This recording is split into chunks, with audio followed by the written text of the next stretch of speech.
Hello friends, money mountain में आप सभी का एक बार फिर से स्वागत है। और आज हम इस वीडियो में एक स्मॉल कैप फार्मास्यूटिकल कंपनी के कंपनी एनालिसिस करने वाले हैं। कंपनी का नाम है कैपलिन पॉइंट लैबोरेटरीज लिमिटेड। तो आज इस वीडियो में हम कंपनी एनालिसिस करेंगे, कंपनी का बिजनेस मॉडल समझने की कोशिश करेंगे, कंपनी क्या प्रोडक्ट्स मैन्युफैक्चर और सप्लाई करती है इस चीज़ को देखेंगे, और फाइनली हम कंपनी के फंडामेंटल एनालिसिस देखेंगे। तो ये हैं मिस्टर सी पार्थिपन, जो कंपनी के चेयरमैन हैं।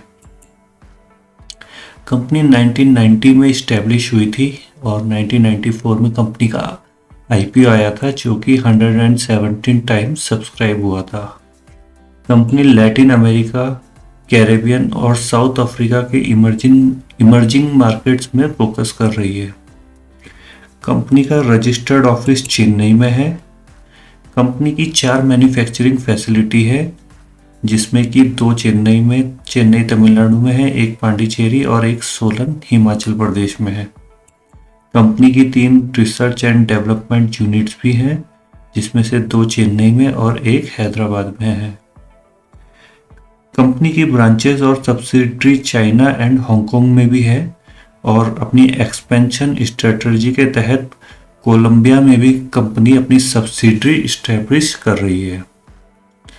तो कंपनी के जो प्रोडक्ट्स हैं, कंपनी बेसिकली इमर्जिंग मार्केट्स और रेगुलेटेड मार्केट्स में 2 कैटेगरी में कंपनी अपने प्रोडक्ट्स सेल करती है। तो सबसे पहले जो इमर्जिंग मार्केट्स हैं, जैसे कि लैटिन अमेरिका, कैरेबियन और साउथ अफ्रीका की जो कंट्रीज़ हैं, उन्हें इमर्जिंग मार्केट्स कहते हैं। तो वहाँ पर कंपनी के जो प्रोडक्ट्स हैं वो कुछ ज़्यादा बिकते हैं, क्योंकि वहाँ पर इतने ज़्यादा रेगुलेशन नहीं होते हैं, इस वजह से कंपनी अपने ज़्यादा प्रोडक्ट्स उधर सेल करती है।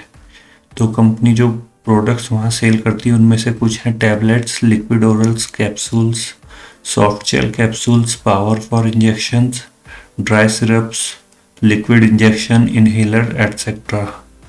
और रेगुलेटेड मार्केट हैं जैसे अमेरिका और यूरोप की जो कंट्रीज़ हैं, ये रेगुलेटेड मार्केट्स के अंदर आती है। तो यहाँ कंपनी के जो प्रोडक्ट्स हैं बेसिकली वो लिक्विड इंजेक्शंस, लायोफिलिस इंजेक्शन और ऑप्थेल्मिक, इन प्रोडक्ट्स को कंपनी रेगुलेटेड मार्केट में सेल करती है। तो एक चीज़ और यहाँ पर देखने की है कि कंपनी अपने R&D में, यानी कि रिसर्च एंड डेवलपमेंट में बहुत ज़्यादा निवेश करती है। वैसे तो कंपनीज के लिए ग्रोथ के लिए बहुत इंपॉर्टेंट होता है कि रिसर्च एंड डेवलपमेंट में निवेश करें, लेकिन जब कंपनी फार्मास्यूटिकल टाइप्स की कंपनी होती है, जहाँ पर कि नए प्रोडक्ट्स को बनाना और नए प्रोडक्ट्स को बना करके उसे इस्टेब्लिश करना, इसमें बहुत ज़्यादा रिसर्च लगती है। तो कंपनी जो 2013-14 में 2.3 करोड़ रुपये अप्रॉक्सीमेटली अपनी R&D में स्पेंड करती थी, वो 19-20 में बढ़ करके 85.3 करोड़ हो चुका है। जो कंपनी का साइज था, मतलब कितने नंबर ऑफ एम्प्लॉयज़ R&D के काम में लगे हुए हैं, तो 13-14 में 61 एम्प्लॉयज़, 61 एम्प्लॉयज़ 2013-14 में R&D टीम के सदस्य थे, और अब ये बढ़कर के 362 पहुंच चुका है। तो जो कंपनी का रिवेन्यू जनरेट होता था 2013-14 में, कंपनी उसका 1% R&D में स्पेंड करती थी, और अब ये पहुंच चुका है 9% में। अब देखते हैं कंपनी के फंडामेंटल्स। कंपनी की मार्केट कैप करंटली 3520 करोड़ की है। कंपनी EPS अराउंड 30 रुपीज़ का है। डिविडेंड यील्ड है 0.54%। फेस वैल्यू है 2 रुपीज़ पर शेयर। इंडस्ट्री पी है 38.35, जबकि स्टॉक पी है 15.66। तो अभी काफ़ी जो अपने इंडस्ट्री पी है उसके हाफ से भी कम के पी पर अभी ये स्टॉक ट्रेड कर रहा है। कंपनी की बुक वैल्यू है 115 रुपीज़, और करंटली जो शेयर प्राइस है वो अराउंड 465 रुपीज़ का है। क्वार्टरली रिजल्ट देखते हैं तो कंपनी कंटिन्यूस अच्छा प्रदर्शन करने में लगी हुई है, लेकिन पिछले कुछ क्वार्टर से जो रिवेन्यू ग्रोथ है वो थोड़ी धीमी हुई है। जो सेल्स ग्रोथ है कंपनी की वो धीरे हुई है। कंपनी जो ऑपरेटिंग प्रॉफिट मार्जिन आते हैं कंपनी के वो ठीक ठाक आते हैं, 30 से 35% के बीच पे स्टेबल है। और कंपनी का जो नेट प्रॉफिट है वो बढ़ रहा है, लेकिन उसकी ग्रोथ थोड़ी धीमी है। जो एक्सपेक्टेड था, जैसा कंपनी ने पिछले 10 सालों में प्रदर्शन किया था, उस हिसाब से अब कंपनी की ग्रोथ पिछले 3 सालों से थोड़ी सी अफेक्टेड हुई है। प्रॉफिट एंड लॉस देखते हैं तो जो लंबे समय के निवेशक हैं उनके लिए ये वाली स्टेटमेंट, जो सालाना आंकड़े होते हैं, वो देखना बहुत ज़रूरी हो जाता है। तो कंपनी ने पिछले 10 सालों में बहुत ज़बरदस्त सेल्स ग्रोथ हासिल करी है, और इस वजह से कंपनी का जो शेयर प्राइस है वो बहुत ज़्यादा बढ़ा है। अगर आपने 10 साल पहले 10,000 रुपये लगाए होते इस कंपनी पे, तो उसने 63% का CAGR से वो आज की डेट में 13 लाख से ऊपर हो चुके होते हैं। तो ये जो रिफ्लेक्शन आया, ये इन आंकड़ों के बेसिस पे आया है। तो कंपनी ने जून 2011 में, जो पहले जून का चलता था, और अभी 2016 से मार्च एंडिंग में अपने आंकड़े फाइनल रिजल्ट घोषित कर रही है। तो जो 2011 में 81 करोड़ के रिवेन्यू थे वो 10 टाइम्स से ऊपर हो चुके हैं, और जो नेट प्रॉफिट था 6 करोड़ का वो 215 करोड़ पर पहुंच चुका है। तो आप देख सकते हैं कि जो 2013-14 में जो कंपनी की टॉप लाइन थी, आज उससे बॉटम लाइन उससे कहीं ज़्यादा हो चुकी है। तो इसे कहते हैं ग्रोथ। ऐसी प्रॉफिट एंड लॉस स्टेटमेंट बहुत कम कंपनियों की देखने को मिलती है। EPS जो था वो 0.83, नॉट इवन 1 रुपीज़ का था 2011 में, और आज की डेट में अराउंड 30 रुपीज़ का EPS कंपनी हासिल कर चुकी है। तो कंपाउंड सेल्स ग्रोथ है जो कंपनी की, वो पिछले 5 सालों में 38%, 29 और TTM 19% का है। तो यहाँ पर थोड़ा कंपनी की जो जैसे आंकड़े रहते थे सेल्स के वैसे नहीं हैं, अच्छे हैं, लेकिन जैसा पिछला प्रदर्शन था वैसे आंकड़े कंपनी अभी रिफ्लेक्ट नहीं आ रहे हैं। कंपनी की जो प्रॉफिट ग्रोथ है ये पहले 5 साल में आप देख सकते हैं कि 52% के CAGR से बढ़ता था, लेकिन अभी वो भी आंकड़े धीमे हुए हैं, कम हुए हैं। TTM तो केवल 4% का रह गया है। और सबसे इम्पोर्टेंट चीज़ है जो स्टॉक प्राइस CAGR है, वो 10 सालों में तो बहुत बेहतरीन रहा है। ये ऐसी कंपनी है, भारत की कुछ ऐसी कंपनियों में से एक है जिसने पिछले 10 सालों में इन्वेस्टर को बहुत अच्छा पैसा बना करके दिया है।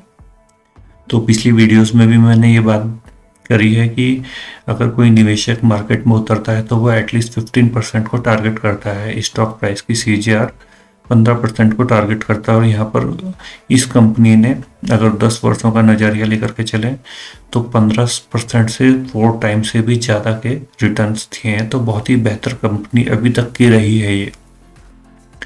रिटर्न ऑन इक्विटी भी बहुत अच्छा रहा है, लेकिन डिक्लाइन हुआ है, देख सकते हैं इसमें। शेयर कैपिटल कंसेंट रहा है। रिजर्व जो 14 करोड़ के हुआ करते थे आज 1000 करोड़ से ऊपर के हैं। बोरोइंग्स कंपनी के पास बहुत कम रहती थी, अभी मार्च 2020 में 39 करोड़, और अभी करंटली सितंबर 2020 में 22 करोड़ की बोरोइंग है। लेकिन रिजर्व के आगे बोरोइंग कुछ भी नहीं है। कंपनी जब चाहे डेट फ्री हो सकती है। फिक्स एसेट कंपनी के पास करंटली 263 करोड़ के हैं। रेशियो देखेंगे तो 2013, 14, 15, 16, 17, 18 तक रेशियोज काफ़ी अच्छे रहे हैं, लेकिन पिछले वही बात है कि पिछले 3 सालों में कंपनी के जो स्टॉक प्राइस में गिरावट आई है। पिछले 3 सालों से जो 730 के प्लस का जो stock price all time high था, वहाँ से स्टॉक प्राइस नीचे उतरा है। डेटर डेज हैं, ये मेन इशू लगता है मेरे को इस कंपनी में, कि पिछले जो डेटर डेज हैं वो कम होने चाहिए। जितने कम डेटर डेज होंगे उतना अच्छा है कि कंपनी के पास उतनी जल्दी पैसा आ जाता है, लेकिन इसके उल्टा यहाँ पर डेटर डेज बढ़ रहे हैं, जो कि अच्छा साइन नहीं होता। तीसरी चीज़ है इन्वेंट्री टर्नओवर रेशियो, तो ये भी ज़्यादा होना चाहिए, और ये भी कंटिन्यूस कम हो रहा है। तो ये 2 मेन कंसर्न इस कंपनी के मेरे को लगते हैं। शेयर होल्डिंग पैटर्न अच्छा है, छोटी कंपनी है, लेकिन अच्छा ऑलमोस्ट 70% के जो शेयर्स हैं वो प्रमोटर होल्ड करते हैं। एफआई एंड डीआईज भी छोटी मात्रा में इस कंपनी में अवेलेबल हैं, अपनी होल्डिंग रखते हैं।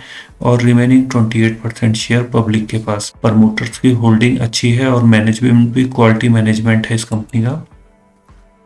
तो इस कंपनी के जो प्लस पॉइंट है वो ये है कि इसके पास डेट बहुत कम है। Company regularly dividend pay out करती है। कंपनी के पिछले 10 सालों में कंपनी के स्टॉक प्राइस ने बहुत अच्छा CAGR के साथ ग्रोथ किया है। कंपनी आगे भी अच्छा करेगी ऐसी उम्मीद है। और नेगेटिव पॉइंट इस कंपनी का यह है कि जो सेल्स ग्रोथ है वो थोड़ी धीमी हुई है, डेटा डेज बढ़े हैं और जो इन्वेंट्री टर्नओवर रेशियो है वो कम हुआ है। दोस्तों, इस वीडियो को बनाने का पर्पस एजुकेशनल है प्योरली, और यहाँ पर हम ये समझाने की कोशिश करते हैं इन्वेस्टर्स को कि जब आप किसी कंपनी में निवेश करना चाहो तो उससे पहले किस तरह से कि कंपनी को एनालाइज किया जाता है, कंपनी के कितने पहलुओं को देखना चाहिए, कंपनी एनालिसिस से लेकर के क्या प्रोडक्ट वो मैन्युफैक्चर करती है, कितनी जगह कंपनी की प्रेजेंस अवेलेबल है और उसके फंडामेंटल, उसकी बैलेंस शीट क्या कहती है आपसे। ये सब चीज़ें हम अपनी वीडियोस में एक जो लीमैन है, जो एक कॉमन निवेशक है, उसको समझाने की कोशिश करते हैं। तो अगर आपको ये वीडियो अच्छा लगा है तो इसे लाइक करें, अपने दोस्तों के साथ इसे शेयर करें। कोई भी कंसर्न या क्वेरी है तो कमेंट करें। और नेक्स्ट वीडियो आपको किस टॉपिक पे चाहिए, किसी कंपनी के ऊपर चाहिए, कोई सेक्टर के ऊपर चाहिए, जिस भी चीज़ के ऊपर आपको चाहिए उसको लिए आप हमें कमेंट कर सकते हैं। ऐसे ही इंफॉर्मेटिव वीडियोस देखने के लिए आप हमारे चैनल को सब्सक्राइब कर सकते हैं। And thanks for watching this video.